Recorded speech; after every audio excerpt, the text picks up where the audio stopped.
예, 오늘부터는 우리가 지난 시간까지 이제 하나님의 주권과 인간의 의지와 관련된 내용들을 다 살펴봤었고요. 오늘부터는 우리가 교회와 관계된 내용들을 살펴보도록 하겠습니다. 그래서 우리가 제일 잘하는 게 교회이고, 또한 우리가 어떤 면에 있어서 또 제일 잘 모르는 게 교회다라고 할 수 있는데요. 여러분 잘 아시는 것처럼 저희 교회는 침례교회입니다. 그러면 장로교도 있고 감리교도 있고 침례교도 있고 뭐 오순절 교회들도 있는데, 침례교가 제일 잘하는 게 뭘까요? 침례하는 거. 그거 맞는 얘기예요. 예. 여러 가지가 있을 수 있는데 침례교회는 제일 잘하는 것은 교회에 관한 교리에 있어서 가장 성경적입니다. 다시 한번요. 저는 원래 침례교 출신이 아니에요. 저는 원래 성결교 출신이었고 어렸을 때부터 자랐는데, 이제 제가 결혼하면서 자연스럽게 이제 침례교로 오고 침례교 신학도 공부하고 침례교 목사로 안수도 받고 미국에 있는 교회에서 또 지금 이렇게 침례교에서 섬기고 있는데, 제가 어렸을 때부터 침례교였으면 뭐 그런 생각을 못 했을 텐데 쭉 신앙 여정을 이렇게 보고 이렇게 비교해 보니까 침례교는 다른 교단과 다르게 뭘 잘하느냐라고 했을 때 교회에 관한 가르침입니다. 교회에 관한 가르침에 있어서 굉장히 성경적이에요. 이 장로교도 그러니까 천주교도 이게 천주교가 5세기부터 완전히 이제 그 변질되기 시작했는데, 그 전까지는요 천주교도 잘하는 게 있었어요. 물론 이제 그때 천주교는 새로 시작한 교회가 아니라 원래 나오던 교회가 이제 변질된 거지 않습니까? 그러니까 원래 사도의 그 교리와 가르침과 전통을 따르던 교회가 이제 변질돼서 이렇게 나갔는데, 이 천주교회는 초기에는요 하나님에 대한 말씀의 교리, 그러니까 성경에 나오는 하나님에 대한 교리를 잘 간직하고 있었어요. 그래서 천주교가 구원론에 있어서는 이단이지만요 하나님에 대한 가르침은 정통입니다. 자, 다시 한번요. 천주교 다 이단이다? 아니에요. 왜냐면 맞는 것도 있어요. 왜 그러냐? 그 사람들은 위에서 사도들의 전통을 그대로 갖고 내려온 게 있어요. 그러니까 그때까지 하나님에 대한 교리는 변질이 안 된 거예요. 그러니까 삼위일체로는 천주교도 믿어요. 단 구원에 대한 교리를 행위 플러스 믿음 이렇게 해서 문제지, 하나님에 대한 교리는 정통입니다. 그러니까 천주교는 옛날에 그 교부 시대나 사도 시대들, 교부의 스승이 사도니까 그 사람들의 교리를 그대로 전수해서 갖고 있어요. 그래서 천주교도 하나님의 교리는 잘 믿고 있습니다.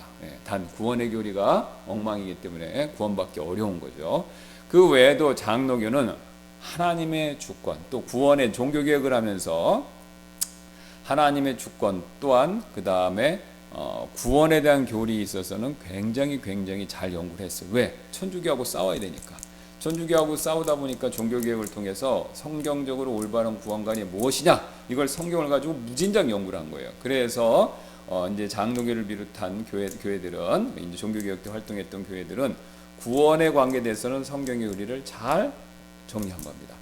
그러면 우리 침례교는 뭐냐? 침례교는 하나님에 대한 교리도 제대로 우리가 잘 배웠고, 그 다음에 구원에 대한 교리도 양쪽에서 영향을 잘 받았는데, 그럼 우리가 잘한 게 뭐냐? 우리도 뭔가 독보적인 게 있어야 되잖아요. 그죠? 그게 뭐냐면 교회에 관한 교리입니다.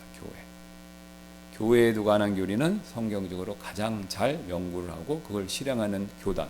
뭐 우리는 교단이란 말 안 쓰지만 밖에서 봤을 때 교단이라고 굳이 얘기한다면 그 교단이 바로 침례교입니다. 침례교. 그러니까 우리가 사실 여러분이 지금 하고 있는 우리 이제 교회마다 또 틀리고, 또 여러분이 이제 하는 신앙생활이 약간 다르다라는 걸 느끼실 거예요. 그죠? 그러니까 그게 왜 그러냐? 이게 이제 침례교가 가지고 있는 특징이에요. 자, 그래서 앞으로는 우리가 이제 성경적인 성경에서 말하는 그 건전한 교회, 이게 무언가, 이걸 한번 알지만 정리해 볼 필요가 있습니다. 그래서 우리가 침례교 다니는데 아까 말씀드렸던 것처럼 침례교는 교회에 관한 교리에 있어서 탁월하다, 하나님께 순종 잘한다 라고 우리가 자부하는데, 그게 뭔가 이제 이걸 한번 정리해 볼 필요가 있겠습니다. 그래서 여러분이 아시는 내용도 있을 거고, 또 여러분이 새롭게 뭐 이런 것도 있었구나, 그런 거를 또 배우시는 기회도 될 겁니다. 자, 그래서 그 내용은 앞으로 몇 주에 걸쳐서 살펴보는 시간을 좀 갖도록 하겠습니다. 자, 여기 보시면 이제 가장 먼저 사역에서의 성공은 크기에 따른 수적 성장인가요? 아니면 성경 원리에 따른 영적 성장인가요? 그렇죠? 자, 우리 교회가 미약합니다. 과거에는 우리 지금보다 더 강성했었는데 미약해졌어요. 그래서 우리 교회 다시 또 강성해져야 돼요. 자, 그러면 강성해지고 우리 교회가 다시 부흥하고 또 심지어는 세상 말로 하면 성공해야 되는데 그 성공의 기준이 뭐냐 이거죠. 단순히 숫자적으로 늘어나는 것인가? 아니면 성경은 그거 외에 다른 것을 얘기하는가? 이 부분을 한번 우리가 고민하면서 살펴보도록 하겠습니다. 자, 우리는 사역의 성공, 특히 지역교회에서 성공을 어떻게 측정할 수 있습니까? 오늘날 우리는 다양한 기준을 가지고 있는 것 같습니다. 어떤 교회들은 그리스도를 믿기로 한 결정의 횟수로 효과를 측정합니다. 그러니까 우리가 결심 아시죠? 예수님 믿기로 우리가 초청 시간에서 나와서 나 예수님 믿겠습니다. 아니면 복음을 전할 때 예수님 믿겠습니다. 그 숫자를 카운트해서 그 숫자가 많으면 우리 교회의 사역은 효과적이고 우리 교회는 굉장히 성경적으로 건전한 교회입니다 라고 많이들 생각하시는데 그게 과연 정말로 굉장히 중요한 일이지만 그게 건전한 교회에 대해 있어서 절대적인 바로미터냐 이거죠. 유일한 바로미터냐라는 것이죠. 근데 그렇게 생각하는 교회들이 있다 이겁니다. 또한 어떤 교회들은 어떤 사람들은 한 걸음 더 나아가서 침례받은 사람의 수, 그러니까 이제 또 그것뿐만 아니라 침례, 우리는 이제 구원받은 것뿐만 아니라 멤버가 되려면 어떻게 되죠? 침례를 받아야 되잖아요. 그죠? 예. 그러니까 이제 침례를 받은 사람의 수까지 막 세면서 침례 받은 수가 많으면 그 교회는 굉장히 성공하고 사역이 잘 되고 있다. 또 이렇게 생각하시는 분들이 있는데 그게 틀린 것은 아니지만 그게 정말로 절대적으로 제일 중요한 기준이냐 한번 생각해 봐야 된다 이거죠. 자, 무엇보다도 교회 규모는 종종 성공적인 사역의 척도가 되었는데요. 특히 우리의 현재 문화 가운데서는 더욱더 그렇습니다. 그렇죠? 숫자로 성공의 여부를 측정하는 거 어쩌면 당연할 수가 있습니다. 왜 그렇죠? 우리는 무엇이든지 사이즈가 크고 숫자가 많으면 최고다라는 그런 문화 속에 살고 있기 때문에 그렇죠. 이 세상 현재 문화는 숫자가 뭐든지 숫자가 무엇이든지 다 그걸 말해주죠. 그렇죠? 국력도 GDP, GNP 숫자 그렇죠? 그 다음에 군사력도 사람 숫자 모든 게 많은 숫자로 척도를 따집니다. 이게 우리 문화예요. 그러니까 우리도 그런 문화에 살고 있으니까 이렇게 큰 숫자가 중요하다. 재산같이 말할 거 없고요. 이렇게 큰 숫자가 중요하고 큰 것이 결국은 잘된 것이다. 이 생각을 부지불식간에 굉장히 많이 받고 있어요.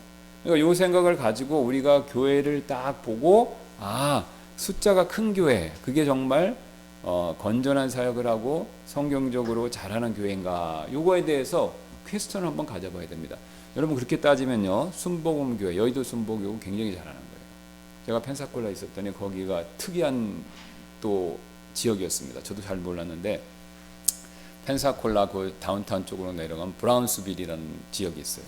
근데 그 브라운스빌에서 어떤 일이 벌어졌냐면 펜사콜라 부흥이라고 해서 이제 순복음 계통에서는 거기서 이렇게 막 방언하고 큰 부흥 같은 것들이 있었어요. 아주 미국 전역으로 퍼진 건 아니지만 그 지역에서 막 방언하면서 사람들이 회심도 하고 어쨌든 자기들 얘기로는 그 다음에 이제 교회가 많은 사람들이 출석하고 그런 일이 있었어요 실제. 그래서 브라운스빌 거기 하나님의 교회라고 해서 굉장히 큰 교회인데 지나가다 제가 보긴 했습니다. 근데 한 번은 제가 어디 그 가게 조그만 가게 그러니까 이제 저기 세컨핸드 있죠? 거기를 가서 자주 갔는데 책이나 옷 같은 걸 이제 사느라 근데 거기서 어떤 여자분을 만났어요. 그래서 얘기를 좀 했는데 어서 왔냐 한국에서 왔더니 그러더니 그분이 반갑다고 그러는 거예요. 그러면서 조용기 목사 아냐고 물어보는 거예요. 왜냐면 같은 계통이거든요. 그래서 그분이 놀랍게도 조용기 목사님을 봐서 집회도 몇 번 했대요. 그래서 한국 최고고 그게 조용기 목사님 최고다 막 그런 얘기를 했습니다. 그 얘기가 지금도 생각이 나는데요. 그러니까 이렇게 숫자를 놓고 치면 조용기 목사님이 최고가 되는 거죠. 돌아가셨지만 그렇죠? 그리고 또 숫자를 놓고 치면 하나님의 교회 얼마나 지금 의기양양합니까? 전국적으로 막 숫자 그죠? 신천지 말 못하잖아요. 그 얼마나 숫자가 큽니까? 그러니까 그 숫자로 놓고 치면 과연 숫자가 큰 게 맞냐? 더 숫자 큰 걸로 따지면 원조가 있죠? 로마 카톨릭. 숫자로 비기면 우리가 이길 수가 없습니다. 그러면 숫자만 놓고 봤을 때 건전한 교회다? 이건 퀘스천이라는 겁니다. 그러니까 숫자가 많은 게 나쁘다는 뜻이 아닙니다. 오해하시면 안 됩니다. 그러니까 이게 또 우리가 너무 숫자가 적은 거를 합리화해서 큰 건 나쁜 거야. 그런 분들도 있어요. 그래갖고 막 저희처럼 조금 모이는데 큰 건 나빠. 그러니까 우리는 작은 게 좋은 거야. 그래서 뭐 이제 가정교회 얘기도 나중에 하겠지만 가정교회로 하는 게 좋은 거야. 이제 이 얘기도 제가 다 오해를 나중에 다 풀어드릴게요. 예. 그러니까 또 가정교회로 해야 돼 무조건. 그래 흩어졌어. 또 이렇게 얘기하시는 분도 있어요. 자, 그러나 그것도 반쪽만 맞는 진실입니다. 예. 성경에서 이제 가정교회가 생긴 유래가 있는데 그건 뒤에서 살펴보고요. 어쨌든 숫자가 큰 게 나쁜 건 아닙니다. 예. 그렇다고 해서 큰 게 무조건 좋은 거냐? 그것도 아니라는 거죠. 자, 그래서 일단 큰 게 무조건 좋은 게 아니다라는 내용을 좀 살펴보겠습니다. 그래서 큰 게 좋은 거다 이 생각은 우리가 갖고 있는 게 맞아요. 그런데 그걸 교회들이 되면 이게 맞을 수도 있고 안 맞을 수도 있다 이거죠. 자, 그래서 통계에 따르면요. 근데 재미있는 사실은 큰 게 무조건 좋은 게 아니라는 증거가 있습니다. 첫 번째 이 통계를 쭉 따지면요. 뭐 과거에는 숫자를 셀 수가 없으니까 정확하게 알 수 없지만 교회사를 통해서 현대에 들어서 교회들 숫자를 딱 세면요. 한국이나 미국 이렇게 기독교가 편만한 적이 숫자를 딱 세면요. 신기하게도 대부분의 교회는요. 50명에서 150명이 제일 많습니다. 자, 다시 한번. 교회 사이즈가 성도 수가 50에서 150명대인 교회가 전체 교회 수에서 제일 많아요. 그게 어떤 교회는 뭐 6대4, 7대4 퍼센티지는 약간 비율이 틀리지만 50에서 150명이 제일 일반적이에요. 그 이상 가는 교회가 드뭅니다. 이게 시사하는 바가 있죠. 왜 하나님은 미국, 한국, 뭐 유럽도 마찬가지였죠. 과거에 50에서 150명 정도의 숫자의 규모를, 그러니까 그 숫자 규모의 교회들을 유지하게 하실까? 그렇죠? 굉장히 흥미로운 사실이죠. 거기 있는 분들이 뭐 아까 말씀드렸던 노력을 안 하는 것도 아닙니다. 다 노력들 하시는데 현실적으로는 50에서 150명 정도 규모가 일반적이라는 거예요. 그럼 왜 그러냐? 이게 또 역시 성경적으로 답을 찾아봐야 되겠죠. 그래서 이 정도 규모의 성공들은, 교회들은, 그렇다면 이제 큰 숫자를 기준으로 봤을 때 50에서 150명의 규모를 가진 교회들은 실패한 교회인가요? 사역에서 제대로 못하는 교회인가요? 그건 아니겠죠. 그럼 대부분의 교회가 사역을 못한다는 거고 소수의 교회만 잘한다는 건데, 그런 성경적인 근거는 딱히 없다 이겁니다. 이 근거는 앞으로 찾아볼 겁니다. 자, 그래서 이에 대한 답을 찾기 위해서 우리는 교회들을 자세히 한번 살펴볼 수가 있는데요. 일단 성경에 나오는 빅3, 성경에서 나오는 빅3, 사도행전에 나오는 제일 큰 교회 3개입니다. 예, 정확한 숫자는 알 수 없지만 성경의 근거를 봤을 때 굉장히 크다는 걸 충분히 알 수 있어요. 첫 번째 바로 예루살렘 교회입니다. 예루살렘 교회는요, 엄청나게 초반에 오순절 사건 이후에 급성장한 교회였죠. 예, 엄청나게 성장했습니다. 그럼 우리가 왜 이 교회는 그렇게 빠르게 성장했냐, 이걸 살펴봐야 되겠죠. 첫째로 결정적인 사건이 있었죠. 수천 명의 경건한 헬라파 또는 그리스계 유대인들이 유월절을 기념하기 위해서 예루살렘을 방문하는 동안 갑자기 그 사람들 어떻게 됐습니까? 사도들의 설교의 말씀을 듣고 회심하면서 교회에 더해진 거죠. 최소한 3,000명이 구원받은 겁니다. 그날 3,000명.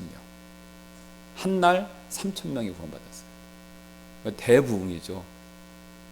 기독교 역사상 어떤 설교자도 한 번에 3,000명을 회심시킨 적은 없어요. 누적 횟수는 그보다 많은 사람들도 있지만 한 번 설교에 3,000명이 회심한 사건은 없습니다. 그게 예루살렘 교회에서 일어난 거죠. 자, 그럼 왜 이런 일이 벌어지냐? 아시는 것처럼 경건한 유대인들은 세 절기를 율법에 따라 지켜야 돼요. 유월절, 오순절, 장막절 또는 초막절. 요 세 가지. 그러면 이제 지금도 우리나라랑 비슷합니다. 유대인들도. 우리도 좀 사니까 어떻게 됐습니까? 아니, 못 살 때도 그랬었죠. 해외에 나갔잖아요. 그죠? 파독, 광부, 간호사부터 시작해서 중동에도 가고, 동남아시아도 가고, 미국도 가고, 유럽도 가고. 그래서 옛날부터 못 살 때는 못 사는 대로 해외 나가 살고, 또 잘 살면 잘 사는 대로 해외 나가 살고. 그래서 우리도 해외 동포가 꽤 많잖아요. 우리나라는 해외 동포가 적지는 않다고 합니다. 숫자상. 그래서 우리도 꽤 인구 대비 많은 수가 해외에 사는데 유대인들도 비슷했습니다. 유대인들도 핍박을 많이 받고 여러 가지 우리나라처럼 어려운 일을 많이 겪었기 때문에 뭐 노예로 팔려간 적도 있고 뭐 여러 가지 이유가 있었어요. 그래서 그 해외로, 지중해 세계입니다. 그 당시 세계는 지중해 세계니까 그게 전부였으니까 지중해 세계 여러 곳에서 유대인들이 흩어져 살았습니다. 자, 근데 흩어져 사는데 부모가 신앙이 독실하면요, 유대교 신앙이 독실하면 자식들도 잘 가르치는 거예요. 그래서 구약 말씀을 가지고 자녀들을 잘 가르쳐서 그 몇 대 살아도, 그러니까 이제 뭐 우리로 치면 이제 한국계 미국인, 한국계 독일인, 한국계 일본인, 한국계 뭐 이탈리아인 이런 게 되는 거죠. 그러니까 유대계 헬라인, 유대계 로마인, 유대계 페르시아인, 유대계 이집트인 이렇게 되는 겁니다. 근데 부모가 신앙이 좋으니까 이거를 잘 가르친 거예요. 그러니까 자자손손 몇 대가 돼도 그 유대인의 정체성이 사라지는 게 아니라 오히려 신앙을 잘 간수하는 사람들이 존재했다라는 겁니다. 그래서 근데 그 사람들이 신앙을 잘 갖고 있었기 때문에 율법의 가르침에 따라서 1년에 3번 최소한 성인 남자들은요 예루살렘에 와야 됩니다. 절기를 지키기 위해서. 그게 이제 매년 반복되는 거예요. 그러면 그때 한 번이 6월절이에요. 근데 6월절이 요세푸스나 이런 기록에 의하면 제일 그때가 많았다고 합니다. 그래서 추정컨대 그 당시 예루살렘의 사도행전 기준으로 상주 인구가 한 5만 5천 명 얼마 안 되죠. 예, 그 정도 살고 있었다고 하는데 명절 기간에는 12만 5천 명까지 늘어났다고 합니다. 그러니까 12만 5천 명이 딱 있을 때 그때 사도들이 성령의 권능을 받고 설교를 하자 3천 명이 그 자리에서 회개한 겁니다. 그러니까 우연은 없죠. 하나님이 예배해 놓으신 혼들이다 이거죠. 우리가 보통 요새 전도할 때 하는 말로 얘기하는 것처럼 익은 곡식들입니다. 그러니까 이 사람들은 뭡니까? 구약도 알아요. 메시아가 오실 것도 믿습니다. 그리고 하나님이 계시다라는 것도 철석같이 다 인정하는 사람들이에요. 그런데 뭐만 몰랐어요? 구원의 방법. 구원의 방법만 정확히 몰랐던 거죠. 그러니까 하나님의 메시아를 통해서 우리를 구원해 주시고 다른 거 필요 없고 그 메시아를 구원자로만 믿으면 된다. 이게 심플 핵심 메시지였어요. 사도들이 전한, 특히 베드로가. 그래서 그 메시지를 딱 전하니까 깨닫고 어떻게 된 겁니까? 성령이 도와주신 거잖아요. 그래서 깨닫고 회심한 거죠. 그러니까 3천 명이 더해지면서 교회가 급성장했다라는 거죠. 그래서 여기 사도행전 2장 5절 보면요. 또 하늘 아래 각 민족에서 나온 독실한 유대인들이 예루살렘에 거하고 있었더라. 방문자로서 있었는데 그들이 구원받은 겁니다. 자, 그래서 그 다음에 예루살렘 교회가 급격하게 성장한 두 번째 이유는요. 예루살렘은 사도들이 활동했던 홈처치예요. 그죠? 사도들은 뭐 하는 사람입니까? 예수님의 제자죠. 근데 예수님의 제자들 가운데서 구별되는 게 뭐냐면 사도들은 예수님을 직접 봐야 되고요. 그 다음에 표적 기적 이적도 행할 수 있어야 되고요. 예. 그 다음에 예수님한테 직접 임명을 받아야 되는 겁니다. 예. 그러니까 예수님이 하신 사역도 보고 예수님한테 직접 가르침도 받고 예수님의 그 표적이나 기적 이적들도 행할 수 있어야 되고 그다음에 예수님이 딱 찍어서 정해준 사람이어야 된다 이거죠. 그래서 이제 12이 되는 건데, 자, 이 사도들은 3년 반 동안 준비를 된 겁니다. 많은 분들이 이래요. 야, 신학교 가는 거 필요 없다. 예수님 제자 봐라. 무학자들인데 그냥 예수님한테 배워서 했으니까 신학교 불필요를 믿는 사람들이 하는 말이에요. 뭐 일리 있습니다. 그런데 한 가지 놓치는 관가하는 면이 있어요. 여러분, 예수님은 하나님이세요. 스승 중에 스승이에요. 그러면 신학교 왜 가는지 아세요? 여러분 대학원 가보신 분 알죠? 대학원부터는요 교수 중심이에요. 특히 미국 대학은 각계각층의 훌륭한 교수들이 포진해 있고 전공별로 교수들이 다 틀려요. 그래서 뭐 하버드는 지금 다 유명하지만 법대가 유명하다. 그죠? MIT는 공대가 유명하다. 그러면 거기에 MIT 같은 데는 노벨상 수상자들이 있는 거예요. 하버드도 노벨상 수상자가 있는 거예요. 법과 경제나 이런 거예요. 그러면 그 사람들한테 가서 공부하러 가는 겁니다. 그러니까 세계적으로 유명한 학자 밑에 가서 대학원에 석사 공부를 하려고 그때 가는 거예요. 그래서 딱 맞춰서 가는 거예요. 여러분 그렇게 공부하는 게 대학원 공부예요. 자, 그런데 그런 일이 있어서 최고로 잘하시는 분이 누구세요? 예수님이죠. 그렇죠? 예수님 하나님이시죠. 예수님이 12를 찍어서 집중 훈련 시킨 거예요. 그게 뭐냐면 일명은 지금으로 좀 박사급 훈련 받은 거예요. 3년 동안. 그리고 또 숙식. 대단한 건 숙식. 집 떠나고 다 가족 버리고 합숙하면서 3년을 가르친 거예요. 지금으로 치면 스파르타식으로 배운 겁니다. 그러니까 철저하게 뭐예요? 사역에 대해서 훈련을 받았다. 지식만 배운 게 아니에요. 같이 사역을 했잖아요. 같이 배도 고프고 같이 비도 맞고 같이 춥기도 하고 같이 풍요도 느끼고. 그러니까 산전수전을 어떻게 한 거예요? 예수님하고 다 같이 겪은 거죠. 이게 신학교보다 훨씬 나은 겁니다. 왜요? 신학교는 같이 배고프고 같이 축구는 안 해요. 제가 가보니까. 제가 간 학교 시설 좋더라고요. 좋아서 사람들 많이 가는데, 예. 근데 그런 데가 아니란 말, 그렇게 예수님 하신 건 아니라는 거죠. 더 훈련을 시킨 거예요. 막 완전히 특수부대처럼. 그러는 사도들이 준비되어 있었으니까 그 사도들이 활동을 했기 때문에 복음 사역을 하고 교회를 돌봤으니 어떻습니까?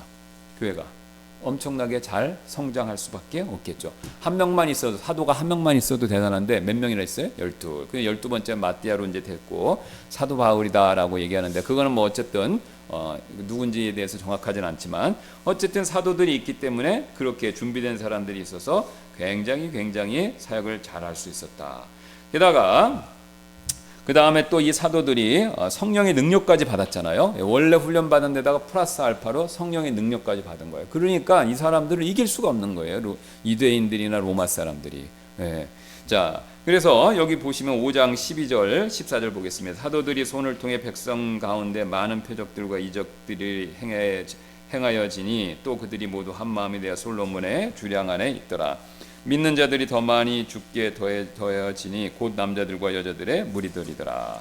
예수님도 예언하셨잖아요. 내가 너희들이 나중에 나보다 더 기적을 많이 할 것이다. 그러니까 예수님하고 똑같이 죽은 사람도 살리고 그 다음에 아픈 사람도 낫게 하고 그런 기적들의 총수는 예수님보다 더 많다 이겁니다. 12명이나 행했으니까.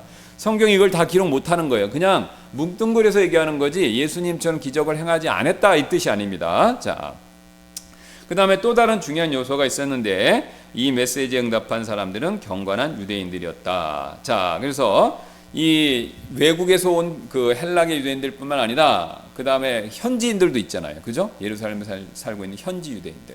그 현지 유대인들 가운데서도 경건한 사람이 있었다는 거예요. 실제로 예수님이 사역할 때 많은 유대인들이 믿었고요. 또 사도들이 사역할 때 그 이어서 더 많은 유대인들이 믿었습니다. 예, 그래서 이 현지에 사는 예루살렘과 유대에 사는 사람들뿐만 아니라 또 아까 앞에서 말씀드렸던 로마 세계 각지에서 온 사람들이 전부 포함되어 있었어요. 그러니까 준비된 사람들이 많으니까 이 사람들이 완전히 예수님의 말씀, 복음의 말씀을 믿고 전부 다 그날 구원받고 변화된 거죠. 그리고 그 뒤에 추가적으로 계속 더해진 거고요.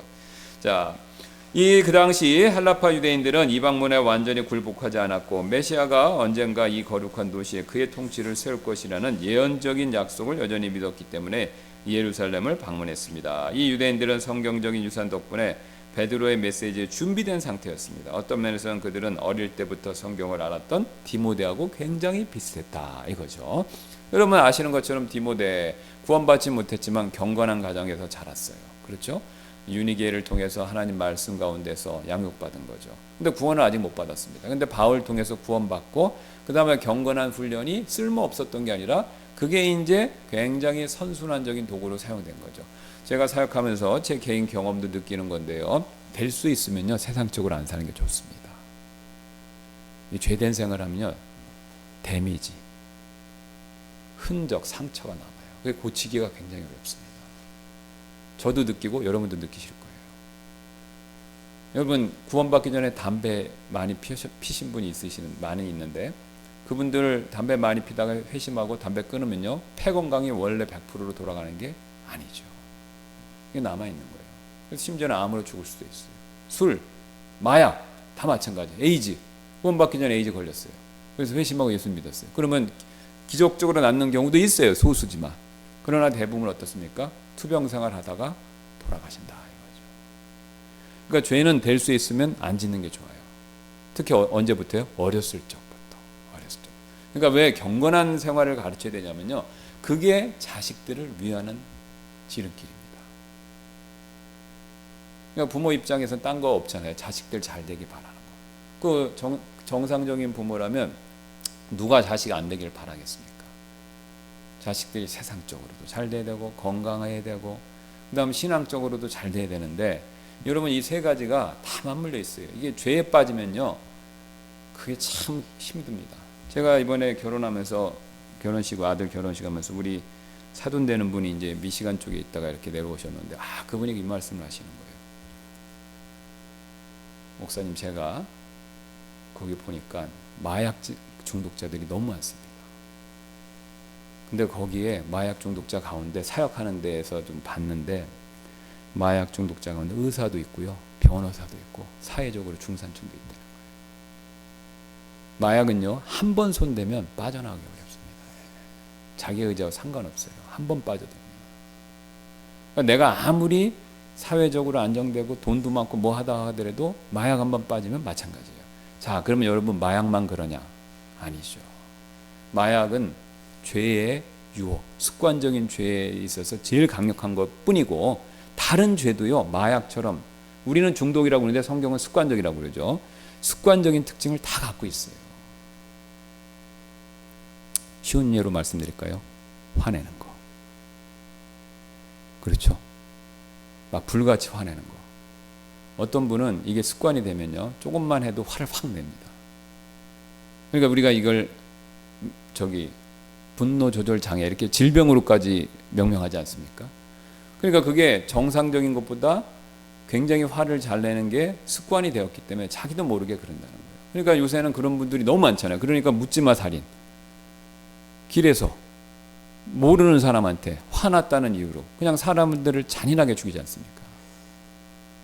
직접 죽이기도 하고 차로 들이받기도 하고, 미국을 보니까 어떤 사람은 와이프하고 싸워서 제가 예화를 더 말씀드렸는데 화가 난다고 비행기를 그냥 가게 집에다 들이받고 자기는 죽어버렸어요. 화가 난다는 이유로 부부싸움 했다고. 그러니까 이런 습관적으로 화를 내는 거, 그건 마약 중독 못지않게 무서운 겁니다. 물론 당장 직접적인 큰 피해가 나타나진 않지만 그게 결국은 장기적으로 누적되면 그런 결과들이 나올 수도 있다 이거죠. 그래서 어렸을 적부터 될 수 있으면 죄를 안 짓는 삶을 사는 게 좋습니다. 요즘에는 물론 우리가 그걸 율법주의적으로 하면요, 부작용이 많이 있어서 효과가 별로 없지만, 그렇다고 해서 경건하게 사는 것 자체를 부정해서는 안 된다 이겁니다. 지혜롭게 해야 되지, 그거는 고리고짝 율법주의야, 옛날 얘기야. 그 뭐 요새 뭐 그러죠, 뭐라고 제가 까먹었는데, 그 노인분들을 비하해서 하는 말 있잖아요. 예, 그런 얘기 뭐 그런 식으로 해갖고, 예.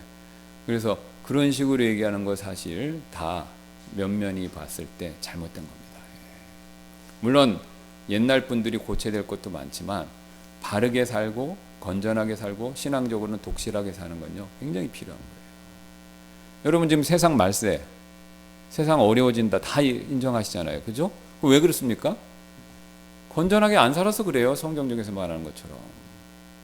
최소한의 법과 양심을 잘 안 지켜서 그러는 겁니다. 뉴스 보니까 엊그저께요, 포르쉐의 차가 스파크를 탁 받았대요. 술 먹고. 그 이 차는 뒤집히면서 운전자 사망, 옆에 있던 사람 중상. 한 명은 병원에서 그 치료 근데 이 사람이 음주운전해서 자기도 병원에 갔는데 50대인데 병원에 입원했다가 나왔다는 거예요. 현장으로 오더니 자기 차 어디냐고 그러는다는 거예요. 한 사람 죽여놓고 자기 차 어디냐는 거예요. 자기 외제차 어디 갔냐는 거죠. 그거 찾으러 왔다는 거예요. 이렇게 양심 불량이 돼버린 겁니다. 그렇게. 근데 문제는요, 그런 사람이 소수인데 이런 추세로 가면요, 그런 사람이 앞으로 많아지는 거죠.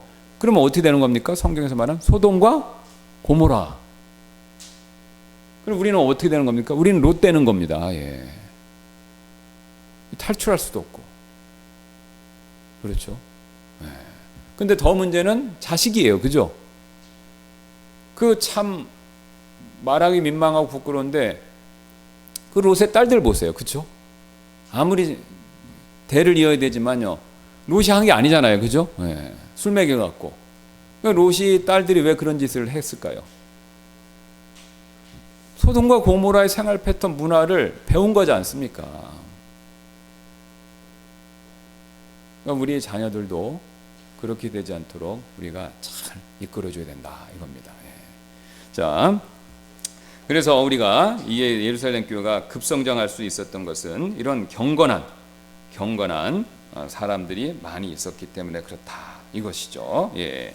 자, 시간이 되었기 때문에 오늘 여기까지 하고 일단 다음 시간에 또 이어서 살펴보는 시간 갖도록 하겠습니다. 예, 제가 잠깐 기도하고 마치도록 하겠습니다.